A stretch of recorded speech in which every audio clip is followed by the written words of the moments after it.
You know how much 1 tuber of yam is? Yeah. Then imagine you are demanding 100 tubers of yam where people have not even seen yam to eat. You know, is it that people will buy yam for wedding and after doing wedding they will not have yam to eat? So for some ladies, the reason they are also paying blind eye to the fact that this guy cannot do this thing is because them also feel like it means that the guy is capable. They want to show their parents that Show the odogu. oh yeah, show that he's my odogu, my odogu. Even when the guy is crying blood, you're seeing that he's sweating. He can't literally do these things in the least. He's panting and asking for help in any way that you can. And after seeing those things, you as a person they want to marry, when it now gets to the list, you now turn blind eye, just close your eye and just say do it. How do you want him to like get it done? So some people, the bride price for people that went to university and people that not go to university is different. You can imagine that. And I've also seen situations whereby even parents add their own list to the list.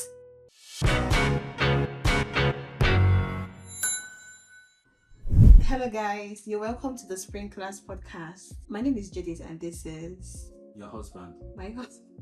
Of course. Calm down. This is my husband, Chimobi.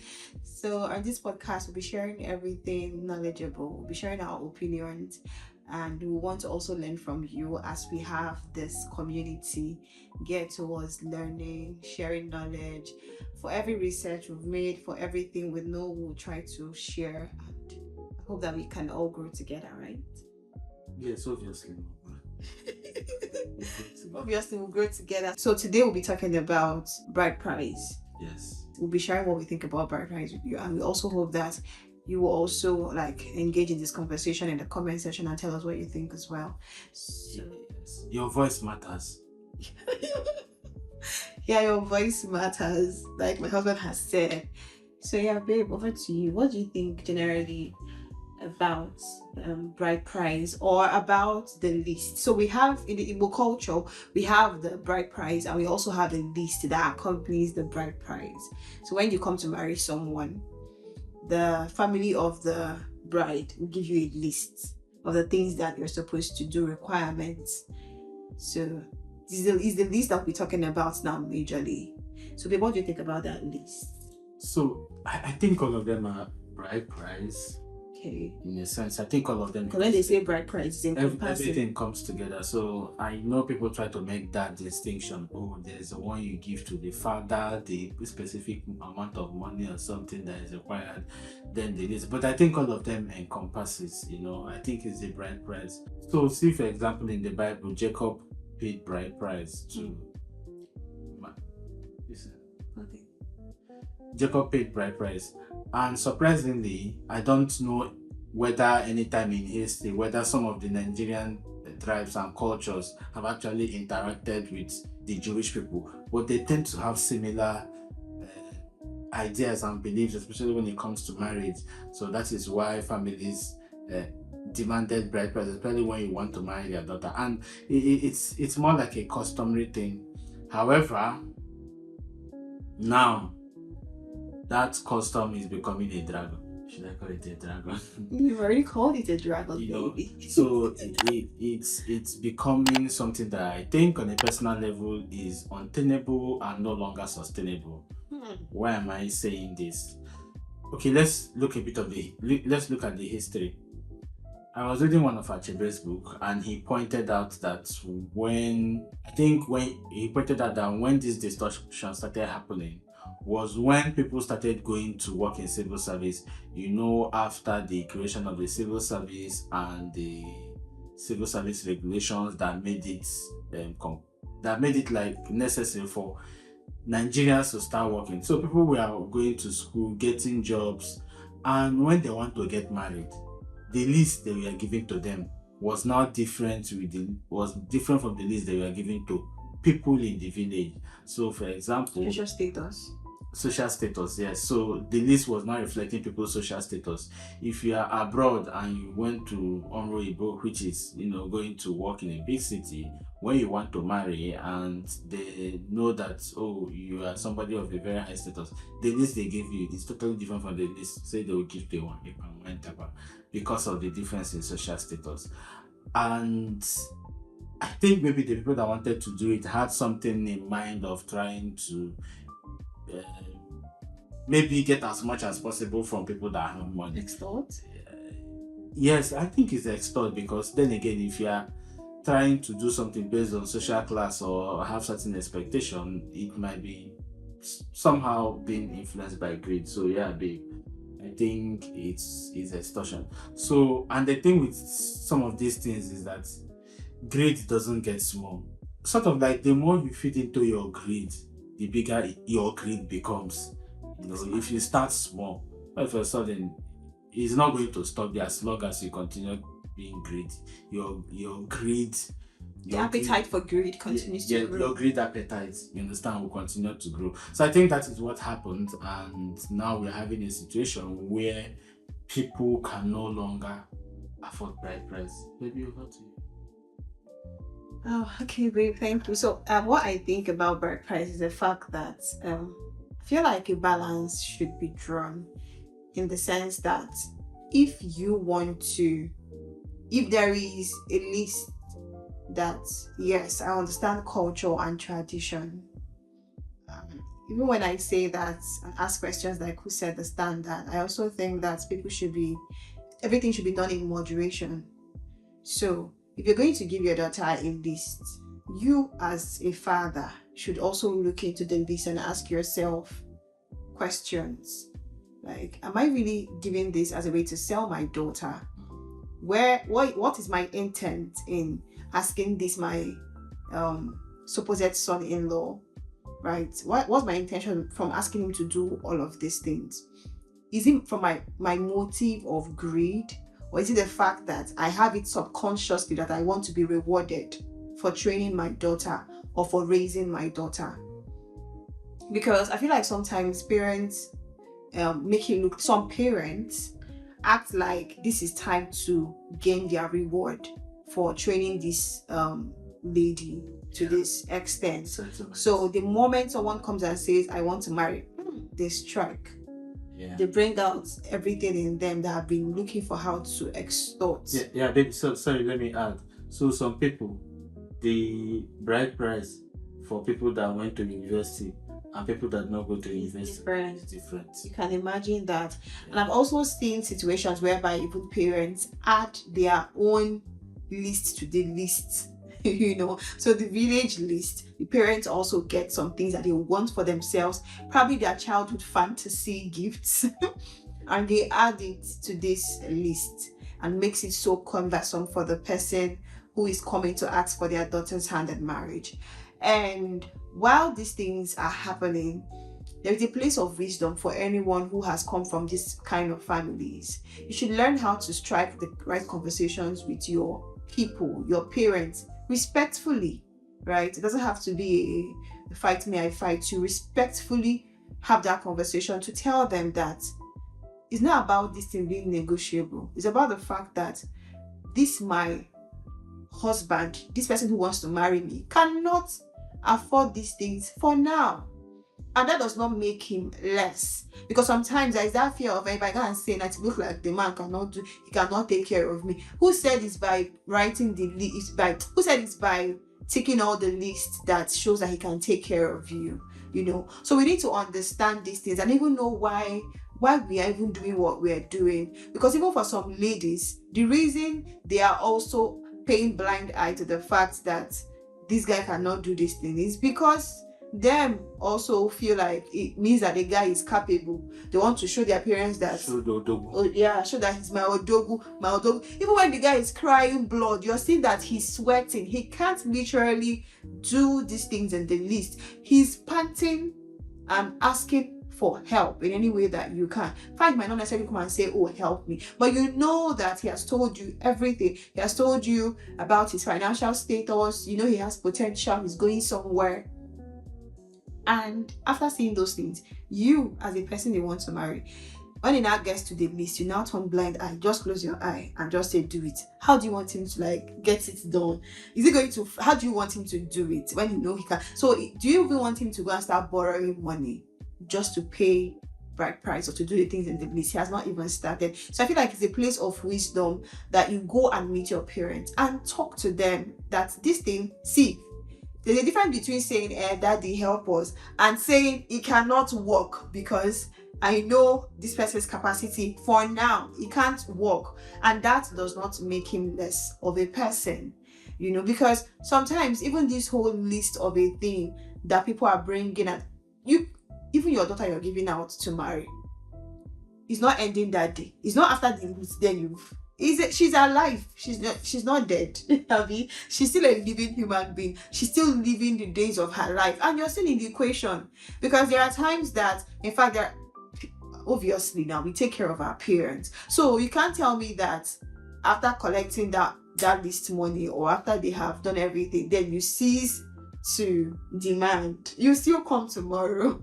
So people should have the right mindset while doing all of these things, while giving out this list for their children to suffer on.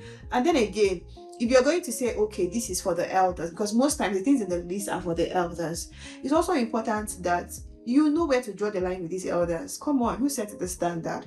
And some of these elders will even give out some of these things for you to buy. When it gets to their own daughter's wedding, sorry to say, or the time whereby they will be giving their own list, they will fight for their children tooth and nail. You think they'll come and be massaging kidney? They'll tell you my daughter cannot do it. Some of them are like that. So why is it that when you're now your own turn, you're looking for how to impress these elders who don't even care about you in the first place? Because they just began to exist in your circle because it's time for you to get married. Probably you don't even know who they are. So what's with the impression? And then again, babe, when it comes to the values. Okay, when it comes to some of these things, we need collective healthy values as a group and as a people. I don't think ripping off intending in-laws is the way to go about it. I think we should start building good relationships with people, especially when it comes to this aspect, because sometimes it's the pace that you set in the beginning will be sort of like the driver for the journey. So another thing I want to point out with this is that you sometimes get feedback from ladies, most especially, who will come and say that he wants the man to pay the full bride price, that the man must pay the full bride price. So I think attaching what? I think what happens to it is that, which is quite understandable, is that sometimes when people have been conditioned or made to believe that a certain thing is tied to their self-worth. Say, for example, even in your father's house, any house, if you sweep house and you did not sweep some part, they'll ask you, is this how you want to sweep it in your husband's house? If you wash plate and leave small oil stain, is this how you want to wash plate in your husband? Or what's like, you wash your plate very well. So what do you mean? When you grow up like that, what do you mean by that? When you grow up in that kind of environment, it might condition your subconscious that the totality of your value, that the totality of your worth is tied to wedding or getting married. So you now see some people thinking that the amount of money, or if that person was able to bring money and give to their parents, that this is the reflection of their self-worth. It's sort of like a commodification of self-worth, and I don't think it's true. I think people are worth more than 20 tubers of yam, Hollandis, and maybe Cameroon pot and those of that. I think people are worth more than this. I don't think anybody's self-worth is tied to those things. I also don't think you should tie your self-worth to these things. And even if they paid lesser, there is no, I don't know whether there's any study that shows that people that they pay their bride price more are being better wives or enjoying. No way in the books. Yeah, so I don't think it exists. No way in the books. I don't think it exists, so we shouldn't tie our self-worth to those things. And another thing I also want to point out is that another defense people usually put up is, it's the culture. Yeah, culture is just something that consistently probably happens from more than maybe 400 days. Days or years? There's a reason. So 365 days is okay. Yeah. So maybe a bit of some days, then people will call it culture. I think that's yeah. I think because anything that has happened consistently over time, it becomes culture. There is no magical thing that creates culture, and I don't think cultures are designed to enslave us. I think they are supposed to be a a compass that guides us in how we behave and interact with one another, not to enslave us. I don't believe that your culture is supposed to tie you down. And now you even go to some certain communities and you hear things like, oh, the ladies are not getting married, and they have a lot of guys. What? Then you got me the guys, why are people not getting married? They say, money no they don't have money.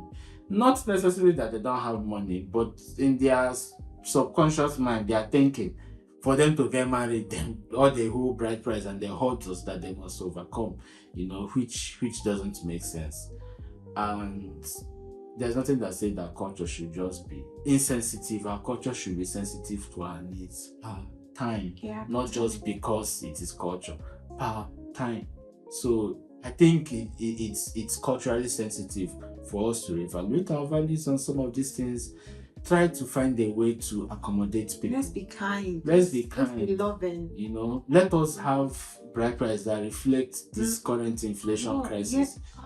Yeah. I remember maybe like how many years 10 years ago, if you want to buy yam, you know how much 1 tuber of yam is. Yeah. Then imagine you are demanding 100 tubers of yam 10 years ago. Right now, and now you are demanding where people have not even seen yam to eat. Is it that people will buy yam for wedding, and after doing wedding they will not have yam to eat? I don't think that's the purpose. Or they buy boxes of material things. So yeah, it's as a group we should have a conversation. We should have it in the parlor, have with our parents, even us, everybody. When they want to marry your sister, even some of us that are very young, you can even chip in. It's not necessarily the person that is getting married they're supposed to say. And there is this thing that they always say when it comes to list and bride price. Some families will say things like, don't put your mouth here. Usually in this kind of topics, don't put your mouth, because this is now left for the two families. My dear, the two families is your husband to be and your family.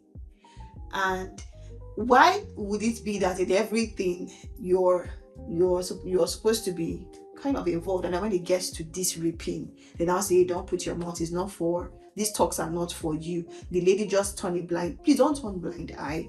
When you know that this person cannot do these things in the list, please learn how to have those conversations with your people to say he cannot do it. First of all, have the conversation with your intending husband, and then have the conversation with your parents to say, is a no, we can't. And I think that for every reasonable person, you also want your husband to receive your people from a good light, right?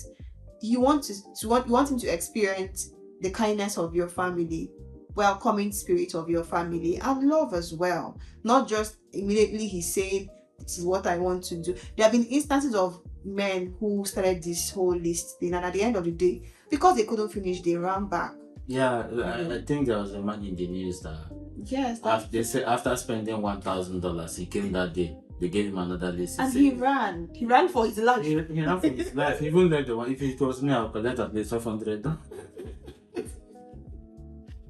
think that man is even a better person. So another thing again is that we sometimes people are not sometimes people are short-sighted in the sense that they're looking at the now and not the tomorrow. Even if this guy has saved so much money, even if this guy has saved money that can cover the bride price, the list, and everything, it's wisdom for you to also try to help this guy not to spend everything because he has also come to ask for your hand in marriage.